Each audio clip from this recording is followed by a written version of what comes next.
Shalom sahabat Allah, selamat hari Minggu. Salam dalam kasih Tuhan kita Yesus Kristus. Senang bertemu dengan Bapak Ibu Saudaraku, bisa hadir hari ini di dalam pelayanan firman Tuhan. Dan kita tahu bahwa Tuhan mengasihi kita. Dan pada minggu ini kita melewati masa-masa yang sukar, tetapi kita tahu pertolongan kita datangnya dari Tuhan. Mari hari ini kita belajar melanjutkan seri khotbah kita, yaitu khotbah yang kedua yang kita ambil dari Yohanes pasal yang keempat, ayat yang ke-46 sampai ayat yang ke-54. Hari ini kita akan membahas satu tema firman Tuhan yang saya beri judul alasan dibalik setiap kesukaran kita. Alasan dibalik setiap kesukaran kita. Tidak ada kesukaran yang dialami oleh siapapun yang tidak memiliki alasan dibaliknya. Oleh karena itu kita harus melihat bahwa setiap apapun yang dialami oleh orang Kristen, ada rencana Tuhan di dalamnya. Dan untuk kita bisa maju dan mengalami kemenangan di balik segala sesuatu yang kita alami dalam hidup kita, kita harus melihat apa alasan Tuhan bagi masing-masing kita menghadapi setiap kesukaran itu. Hari ini kita akan belajar tentang seorang pegawai istana yang mengalami keputusasaan yang sangat serius. Namun ketika dia berjumpa dengan Yesus, dia mengalami kelepasan yang luar biasa. Nah, mari kita melihat teks kita, Yohanes 4 ayat yang ke-46 sampai ayat yang ke-54. Di dalam teks kita ada seorang pegawai istana yang dia sedang mengalami sebuah masalah yang sangat serius. Karena Alkitab berkata ayat yang ke-47, anaknya hampir mati. Dan untuk mengalami pertolongan, nampaknya dia telah mengorbankan begitu banyak hal. Dan setelah segala sesuatu tidak memberikan dia pertolongan, akhirnya dia mengarahkan hidupnya dan harapannya kepada pribadi yang berbeda, namanya adalah Yesus. Saudaraku yang terkasih dalam nama Tuhan Yesus Kristus, di sini disebutkan seorang pegawai istana. Seorang pegawai istana yang kita pelajari hari ini, dia adalah kelompok aristokrat. Dia adalah orang yang punya kekayaan yang cukup banyak nampaknya. Dia juga adalah orang-orang yang berasal dari orang yang punya pengaruh yang cukup di lingkungan kerajaan. Karena dia adalah dia di atasnya adalah seorang Herodes sebagai orang nomor satu kala itu. Dan itu berarti bahwa orang ini adalah orang yang punya cukup berpengaruh dan dia punya banyak hubungan atau relasi dengan orang lain yang bisa saja menolong dia dalam situasi ini. Tetapi yang kita perhatikan, pegawai istana ini dia mengalami keputusasaan yang cukup serius karena nampaknya tidak ada lagi harapan karena anaknya hampir mati. Nah, saudaraku yang terkasih, dia datang dari Kapernaum dan dia hendak pergi ke Kana. Jarak antar Kana dan Kapernaum itu cukup jauh karena diperkirakan sekitar 20 mil. Kalau ditempuh dalam perjalanan kaki, kira-kira membutuhkan waktu 7 sampai 8 jam. Jadi ini merupakan jarak tempuh yang cukup jauh bagi seseorang dalam keadaan terdesak seperti ini. Saudaraku yang terkasih, pada waktu dia hendak pergi dari Kapernaum menuju di Kana, Alkitab berkata agenda dari ayah ini, dari kepala pegawai istana ini adalah dia mau membawa Yesus pergi ke rumahnya dan hendak menyembuhkan anaknya. Dia telah memikirkan bagaimana anaknya ditolong oleh Yesus, dan dia membayangkan Yesus pergi bersama dengan dia dan meletakkan tangannya di atas anak ini, kemudian anaknya menjadi sembuh. Tetapi Alkitab berkata ketika dia bertemu dengan Yesus, dan dia dalam ayat 47 meminta. Kalau kita membaca di dalam Bahasa asli kata meminta itu berarti dia terus menerus, dia berulang-ulang meminta. Itu berarti dia dengan keadaan atau dengan nada mendesak Yesus supaya Yesus pergi ke rumahnya dan agar ia dapat menyembuhkan anaknya. Jadi itu situasi yang sedang dihadapi oleh pegawai istana ini. Nampaknya keadaannya begitu darurat, begitu serius, dan dia berulang-ulang kali meminta supaya Yesus datang. Tetapi Alkitab berkata, ketika dia meminta Yesus berulang-ulang, memohonnya berkali-kali supaya dia datang, harapannya, rencananya, rupanya tidak sesuai dengan apa yang Yesus lakukan dan nyatakan di hadapannya. Alkitab berkata, Yesus tidak pergi bersama dengan pegawai istana ini untuk ke Kapernaum, tetapi Yesus justru berkata kepadanya, pergilah, anakmu hidup. Saudaraku yang terkasih dalam nama Tuhan Yesus Kristus, kadang-kadang agenda kita harus harus disesuaikan, harus kita adaptasikan dengan apa yang Tuhan mau, atau dengan agenda atau dengan rencana Tuhan dalam hidup kita. Itu sebabnya banyak orang Kristen banyak kecewa dengan Tuhan, karena mereka sudah punya segudang rencana, punya segudang pemikiran, punya segudang schedule pada waktu mereka bertemu dengan Tuhan dan berdoa dengan Tuhan, dan mereka menyatakan apa yang mereka mau. Tetapi ketika Tuhan menyatakan kehendaknya dan rencananya, banyak orang tidak siap dengan apa yang Tuhan pikirkan. Dan hari ini mari kita belajar, ketika Tuhan menyatakan tujuan atau alasan mengapa ia tidak pergi bersama pegawai istana ini, Tuhan punya sesuatu yang jauh lebih baik dibandingkan dengan dia pergi dan dia meletakkan tangannya. Yesus menunjukkan sebuah pengalaman yang harus dialami oleh seorang pegawai istana ini, supaya pengalaman tersebut mengubah hidupnya, dan akhirnya ia tahu siapakah Yesus dan apa yang dapat dia lakukan dalam hidupnya. Nah, oleh karena itu saudaraku yang terkasih dalam nama Tuhan Yesus Kristus, kita akan belajar 3 alasan di balik segala kesukaran hidup kita. Mari kita belajar mengapa Yesus tidak ikut di dalam agenda orang tua ini. Mengapa Yesus justru merevisi, bahkan dia merombak secara total rencana agenda dari pegawai istana ini. Dan itu saatnya kita juga memikirkan kembali bagaimana Tuhan mempunyai segala agenda yang jauh lebih baik di dalam hidup kita. Mari kita belajar tentang beberapa ayat. Perhatikan baik.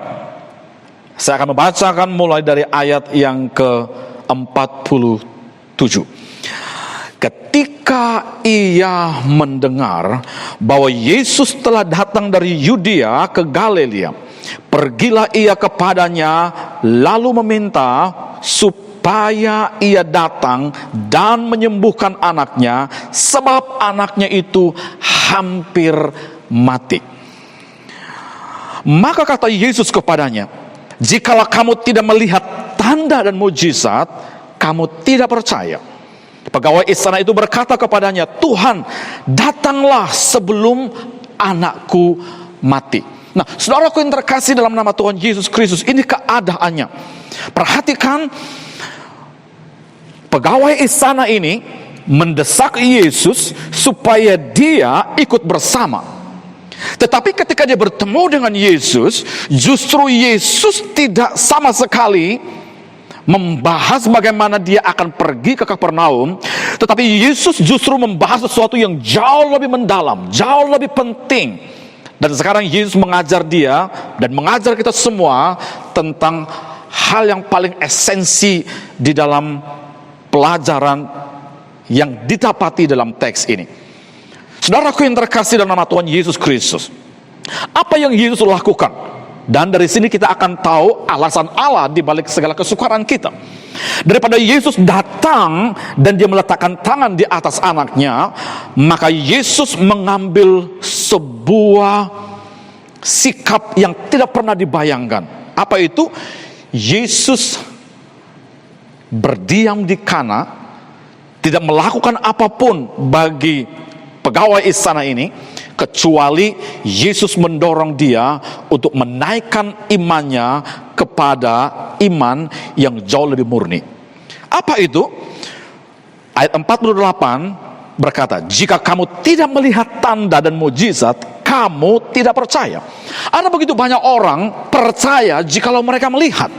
Ada begitu banyak orang Kristen menaruh iman mereka pada waktu mereka hanya melihat sesuatu yang Tuhan kerjakan. Tetapi Tuhan Yesus sekarang mau supaya membalikkan pengalaman-pengalaman orang kebanyakan, yaitu mereka harus percaya baru melihat. Dan inilah yang Yesus mau ubah di dalam pengalaman pegawai istana ini. Dan hari ini saya berdoa supaya pengalaman ini juga menjadi pengalaman kita. Alasan pertama di balik setiap kesukaran kita, yang pertama yang kita pelajari adalah Tuhan mengharapkan kita bergerak dengan iman. Tuhan mengharapkan kita bergerak dengan iman, bukan bergerak dengan penglihatan. Bukan bergerak dengan rasio kita, bukan bergerak dengan pengalaman kita, bukan bergerak dengan sesuatu yang mungkin kita andalkan selama ini. Oleh karena itu saudaraku yang terkasih, Yesus mengajar kita semua supaya kita menggerakkan iman kita. Iman kita jauh lebih penting dibandingkan dengan hanya melihat sebuah mujizat. Kadang-kadang mujizat tidak memunculkan iman dalam hidup kita. Karena ada begitu banyak orang melihat Yesus, begitu banyak orang memperhatikan mujizat Yesus, begitu banyak orang berpengalaman dengan apa yang Yesus kerjakan, tetapi mereka gagal beriman. Dan hari ini Tuhan mau supaya kita bergerak dengan iman kita. Itu sebabnya dia tidak pergi ke Kapernaum dan meletakkan tangannya di atas anak yang sedang sakit. Karena Yesus sekarang sedang mengajarkan ayahnya untuk mengarahkan imannya hanya kepada Yesus dan bukan kepada sejumlah mujizat yang bisa ia kerjakan. Nah, oleh karena itu saudaraku yang terkasih dalam nama Tuhan Yesus Kristus, yang pertama, alasan mengapa Tuhan kadang-kadang tidak melakukan sesuatu sesuai dengan agenda kita, bahkan setelah kita mengalami sederet kesukaran-kesukaran kita. Yang pertama yang saya pelajari, Tuhan dia mau supaya kita bergerak dengan iman kita. Tuhan lebih peduli bahwa sekarang kita harus mempercayai Yesus di atas segala-gala yang lain. Dia mau supaya iman kita bertumbuh. Dia mau supaya iman kita terpusat, terfokus hanya kepada Yesus. Nah, saudaraku yang terkasih dalam nama Tuhan Yesus Kristus, Tuhan mau supaya hidup kita berpusat kepada Dia. Bayangkan saudaraku, ketika Yesus berkata kepada perwira ini, aku tidak akan datang ke rumahmu, tetapi sekarang engkau pergilah, anakmu hidup. Itu berarti Yesus sedang memindahkan iman ayah ini dari iman melihat kepada sekarang iman dulu baru belakangan melihat mujizat Allah. Itu yang Yesus mau ubah dalam hidup kita. Yesus mau merevisi bagaimana cara kita melihat Tuhan sekarang. Yesus mau membenahi perspektif kita, bagaimana kita melihat Allah dalam hidup kita. Seringkali orang berkata, ya saya mau ikut Tuhan kalau saya sedang melihat sesuatu. Ya, saya sedang beriman karena saya sedang memperhatikan apa yang Tuhan kerjakan. Tetapi saudaraku, bagaimana kalau Tuhan tidak melakukan sesuatu dalam hidup kita? Kalau kita mendasarkan iman kita kepada apa yang kita lihat, maka banyak iman orang Kristen akan gugur. Kenapa? Karena banyak di antara kita belum melihat mujizat Tuhan. Dan kalau begitu, kalau kita menggantungkan iman kita kepada mujizat apa yang kita lihat, dan mungkin kebanyakan di antara kita akan gugur di dalam perjuangan iman kita. Nah, saudaraku yang terkasih dalam nama Tuhan Yesus Kristus, lihat pertama kali, Tuhan mau supaya kita bergerak dengan iman, bukan dengan penglihatan kita, bukan dengan rasio kita, bukan dengan kekuatan kita, bukan dengan pengalaman apapun yang pernah kita jumpai. Nah, saudaraku yang terkasih dalam nama Tuhan Yesus Kristus, Yesus menginginkan supaya iman kita terarah kepadanya apapun keadaan kita. Ini penting Bapak Ibu. Kenapa? Karena iman yang terarah kepada Tuhan itu adalah jenis iman yang menyenangkan. Sekali lagi, iman yang kita arahkan kepada Tuhan itu adalah jenis iman yang menyenangkan. Karena Alkitab berkata tidak ada orang yang bisa menyenangkan, tidak ada orang yang bisa berkenan kepada Allah jikalau ia tidak memiliki iman. Tapi saya mau katakan kepada kita, bagaimanakah jenis iman yang menyenangkan Tuhan?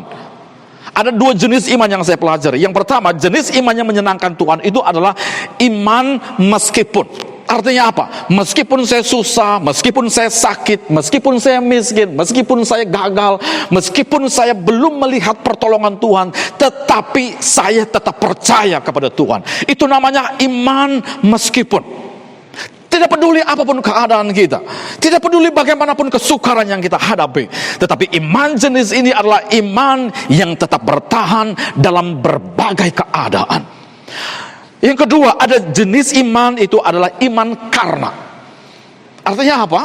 Ada orang beriman karena dia ditolong oleh Tuhan. Ada orang beriman karena dia sukses. Ada orang beriman karena dia lebih berhasil dibandingkan dengan orang lain. Ada orang beriman karena dia melihat dia diberkati. Ada orang beriman karena dia melihat dia dicukupi. Ini adalah iman karena alasan tertentu. Tapi pertanyaannya, bagaimana jikalau apa yang kita harapkan itu tidak terjadi atas hidup kita? Inilah alasan mengapa Yesus sekarang dia tidak pergi sesuai dengan agenda pegawai istana ini, tetapi dia menahan diri untuk ada di Kanaan. Tujuan Yesus adalah dia ingin membantu pegawai istana ini mendandani imannya, mengurusi sesuatu yang jauh lebih esensial dibandingkan dengan mujizat, yaitu dia sekarang harus bergerak dengan iman. Saudaraku yang terkasih dalam nama Tuhan Yesus Kristus, imanmu jauh lebih penting dibandingkan dengan sebuah mujizat. Iman saya dan saudara jauh lebih berguna untuk bertumbuh, untuk kita arahkan kepada Yesus dibandingkan dengan Allah memperlihatkan sebuah mujizat. Padahal setelah itu Anda tidak lagi menaruh imanmu kepada Dia sebagai sumber mujizat. Oleh karena itu saudaraku yang terkasih dalam nama Tuhan Yesus Kristus, Tuhan mau supaya saya dan saudara mengalami iman, bergerak di dalam iman, dan itu cara Tuhan mengapa Dia tidak berjalan kadang-kadang sesuai dengan agenda kita. Yang pertama yang kita pelajari, alasan dibalik setiap kesukaran kita, yang pertama, Yesus mengharapkan kita bergerak dengan iman. Yang kedua, alasan kedua, Tuhan mengharapkan kita bertindak atas firman. Yang pertama, Tuhan mengharapkan kita bergerak dengan iman. Yang kedua, Tuhan mengharapkan kita bertindak atas firman. Perhatikan baik ayat yang ke-50. Kata Yesus kepadanya, "Pergilah, anakmu hidup." Orang itu percaya akan perkataan yang dikatakan oleh Yesus kepadanya, lalu ia pergi. Perhatikan Bapak Ibu Saudaraku yang terkasih dalam nama Tuhan Yesus Kristus. Yesus berkata, "Pergilah, anakmu hidup." Perwira ini sungguh luar biasa. Ia tidak mendapatkan apa yang ia minta. Ia tidak memperoleh apa yang ia rancang.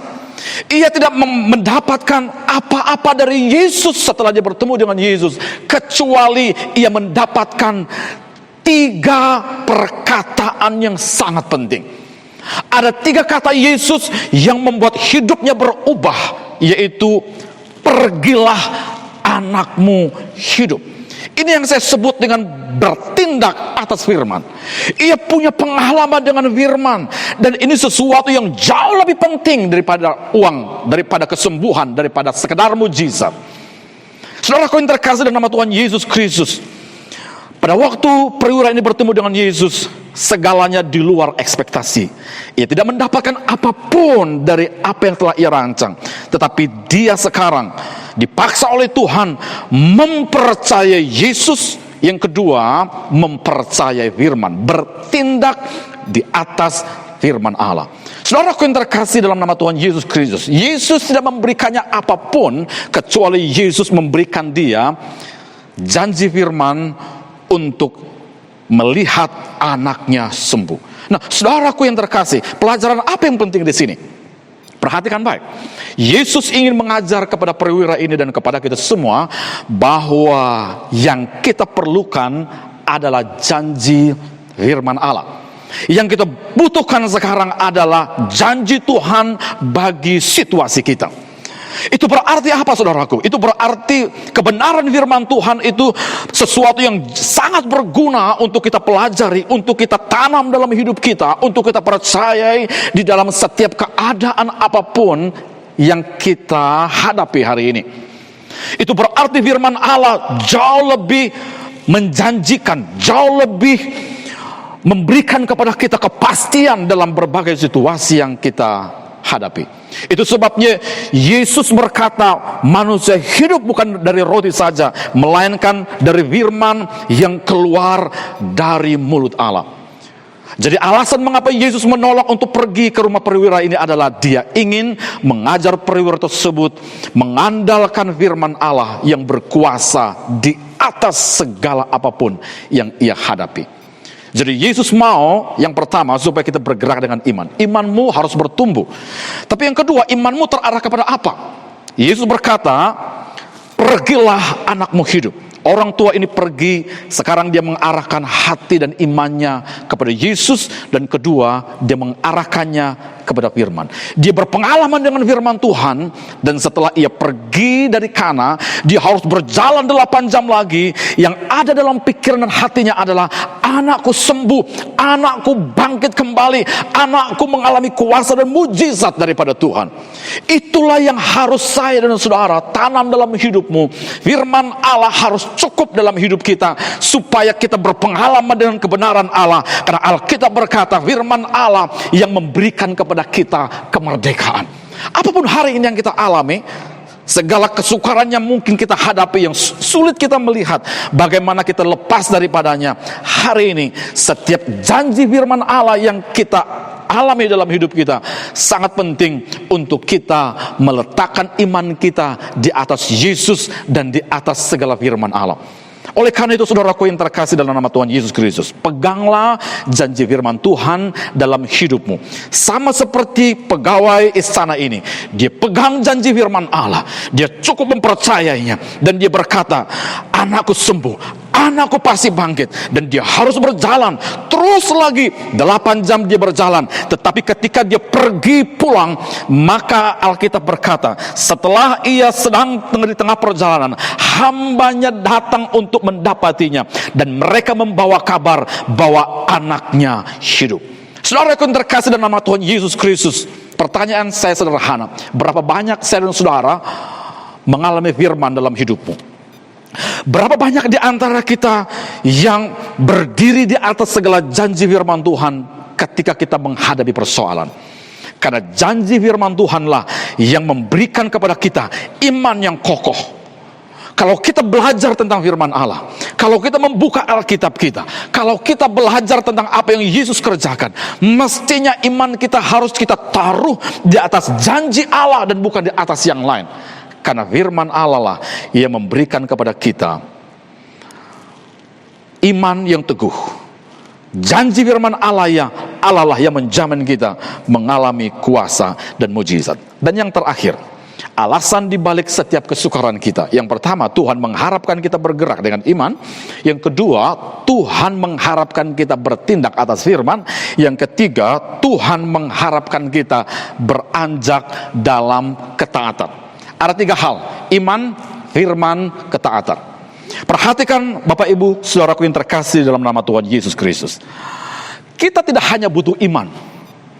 Orang Kristen seringkali berbicara iman. Tetapi iman kepada siapa itu penting. Yang kedua, kita tidak hanya butuh firman. Bukankah orang Kristen hari Minggu sudah begitu kenyang, begitu banyak yang didengar dari firman Allah?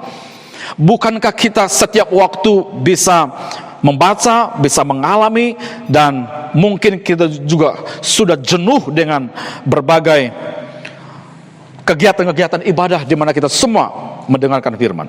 Tetapi saudaraku yang terkasih dalam nama Tuhan Yesus Kristus, apa yang kita lakukan dengan iman dan apa yang kita lakukan dengan firman sesuatu yang sangat penting. Yesus ketika berkata kepada pegawai istana ini, pergilah anakmu hidup. Alkitab berkata, orang itu percaya akan perkataan yang dikatakan Yesus kepadanya, lalu ia pergi. Saudaraku yang terkasih, dari sini kita tahu bahwa orang ini, dia tidak memaksa Tuhan, dia tidak komplain dengan Tuhan, hatinya tidak hancur, dia tidak tertekan, tetapi setelah dia mengalami arahan dari Tuhan, Tuhan berkata, anakmu sembuh, anakmu pasti hidup, maka dia seketika itu juga dia pergi, dia beranjak, dan dia taat. Saudaraku yang terkasih dalam nama Tuhan Yesus Kristus, kita perlu menambah kepada iman, kepada firman, yaitu ketaatan kita. Kalau kita taat dengan apa yang Tuhan mau dalam hidup kita, saya yakin dan percaya Tuhan pasti akan tolong dan kita pasti melihat mujizat. Orang hanya seringkali berkata, mujizat itu kita alami jikalau kita beriman. Itu satu hal. Tetapi iman dikombinasikan dengan firman dan ditambah dengan ketaatan, itu sama dengan mujizat. Oleh karena itu saudaraku yang terkasih, kenapa Tuhan tidak melakukan segala sesuatu yang kita rancang? Dia mau melihat apakah kita taat, apakah kita setia, apakah kita mengandalkan Dia dalam hidup kita. Kiranya firman Tuhan yang kita dengar hari ini menolong kita semua untuk kita melihat alasan mengapa sih Tuhan kadang-kadang Dia membiarkan kita atau menguji kita melewati setiap kesukaran kita. Yang pertama, Tuhan mengharapkan kita bergerak dengan iman. Yang kedua, Tuhan mengharapkan kita bertindak atas firman. Yang ketiga, Tuhan mengharapkan kita beranjak dalam ketaatan. Kiranya firman Tuhan ini menolong kita semua supaya kita melihat bagaimana pertolongan Tuhan kita alami hari ini dan sampai selama-lamanya. Mari kita berdoa.